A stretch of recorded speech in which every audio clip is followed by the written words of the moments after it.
ஒரு வழியா செழியன் மேல பழிய போட்டாச்சு.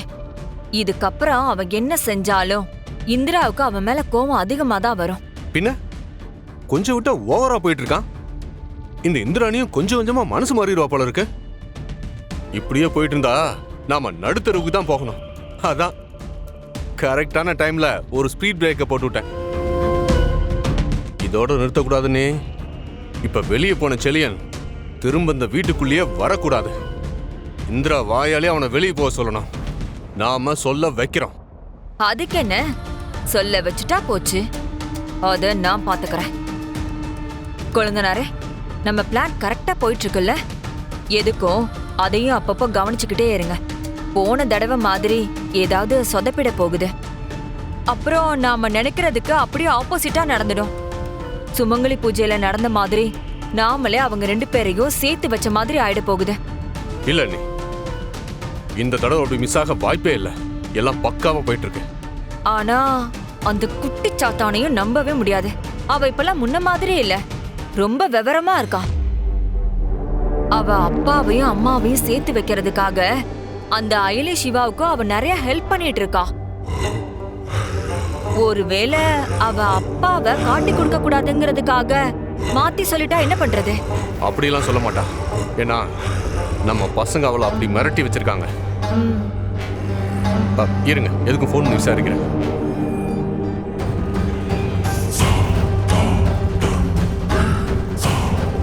வீட்ல அவங்க பேசினதெல்லாம் நினைச்சு கவலைப்படுறீங்களா? விடுங்க அண்ணே, அவங்க தான் எப்படா உங்களை குறை சொல்லலான்னு காத்துட்டு இருப்பாங்களே. இப்படியும் பாவை கிடைச்ச உடனே என்ன நடந்துச்சுன்னு தெரிஞ்சிரும்ல. அப்ப பாத்துக்கலாம் மாம்ஸ், நீங்க இது ஃபீல் பண்ணாதீங்க.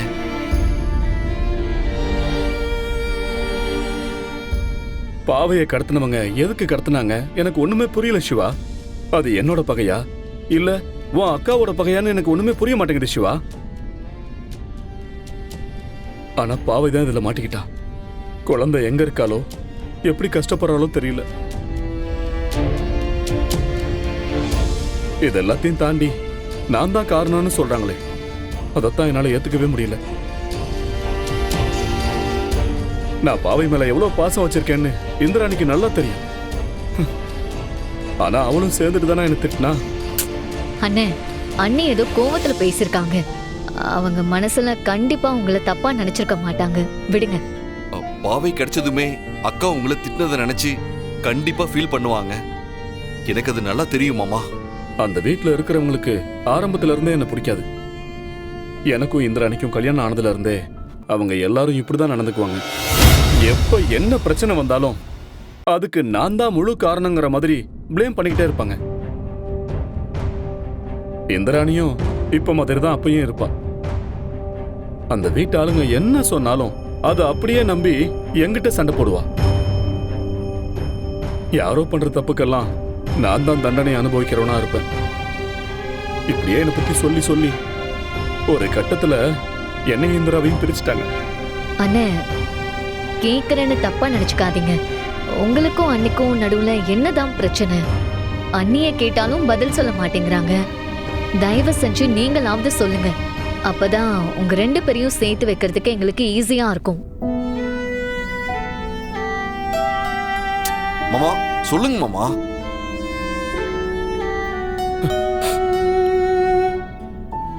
பாவைக்கு வாய் பேச முடியாம போனதுக்கு நான் தான் காரணம்னு சொல்லி நம்பிக்கிட்டு இருக்கா. குழந்தை இப்படி ஆனதுக்கு காரணமே நீங்க தான்.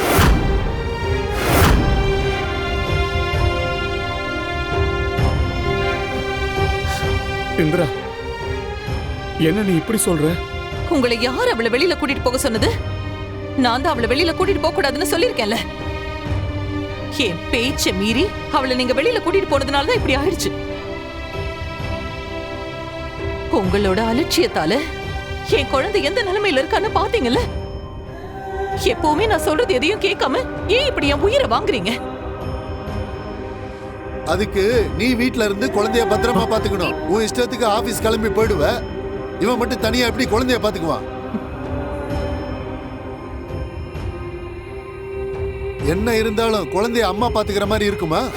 ஒழுங்கா அடக்கமா குடும்பத்தை பாத்துக்கிற பொண்ணா நீ வீட்ல இருந்திருந்தனா இப்படி எல்லாம் ஆயிருக்குமா? அப்படி பார்த்தா குழந்தை இப்படி ஆகுறதுக்கு காரணமே நீதான்.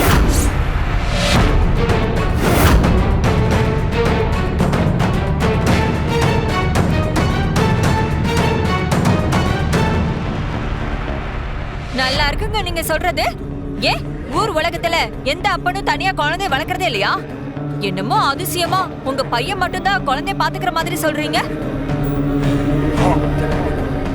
சும்மா உங்க பையன் செஞ்ச தப்ப நியாயப்படுத்தி எல்லாம் பேசாதீங்க.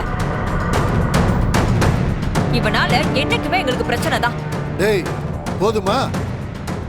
இதுக்கு தான் நான் அப்பவே சொன்னேன், இந்த குடும்பம் நமக்கு ஒத்து வராது, வேண்டான்னு. எல்லா ஸ்டூடெண்ட்ஸும் கிளம்புனதுக்கு அப்புறம் கிளாஸ் ரூமை செக் பண்ணுங்க. எல்லாரும் கிளம்பிட்டாங்களா? மெயின் கேட் க்ளோஸா இருக்கான்னு பாத்தீங்களா? எல்லாத்தையும் செக் பண்ணிடுறேன் மேடம். அப்புறம் மேடம் மேடம் என்னாச்சு மேடம்? அது பாவைய காணோம். நீங்க பாவைய பாத்தீங்களா? அண்ணா நீங்க பாவைய அவளோட அப்பா கூட்டிட்டு போனதா தானே போன்ல சொன்னீங்க. ஆனா அவர் கூட்டிட்டு போகலன்னு சொல்றாரு. ஏங்க நான் எப்போ வந்து பாவையை கூட்டிட்டு போனேன்? நான் இங்க வரவே இல்லையே. இவரா பாவையோட அப்பா? இல்லையே, அவர் ஆள் பார்க்க வேற மாதிரில இருந்தாரு. ஐயோ, வேற மாதிரினா புரியலையே. இதுக்கு முன்னாடி நீங்க பாவையோட அப்பாவை பார்த்ததே இல்லையா? இல்லை சார், நான் போன மாசம் தான் சார் வேலைக்கே வந்தேன். அதுக்காக யாரு வந்து பாவையோட அப்பான்னு சொன்னாலும் நீங்க குழந்தைய அவங்க கூட அனுப்பி வச்சிருவீங்களா? இப்ப குழந்தை எங்க போச்சுன்னு தெரியலங்க. இதுக்கு என்ன பதில் சொல்ல போறீங்க? ஏங்க இப்படி பொறுப்பே இல்லாம இருக்கீங்க. இப்ப குழந்தை எங்க போய் தேடுறது? அண்ணே பாவை ஸ்கூல்ல இருந்து போகும்போது டைம் என்ன இருக்கும்? ஒரு 4 மணி இருக்கும் மேடம்.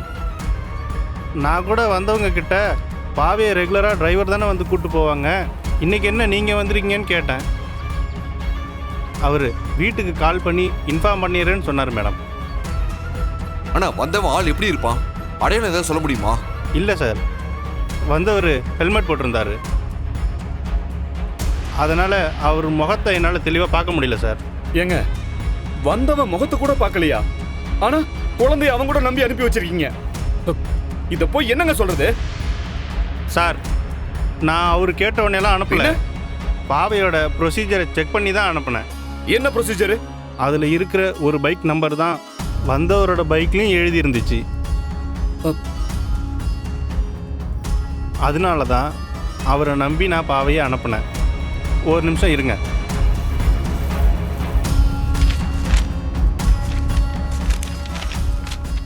சார், இதான் அந்த பைக்கோட நம்பரு. சிவா மாமா, இது ஏன் பைக் நம்பர் தான்.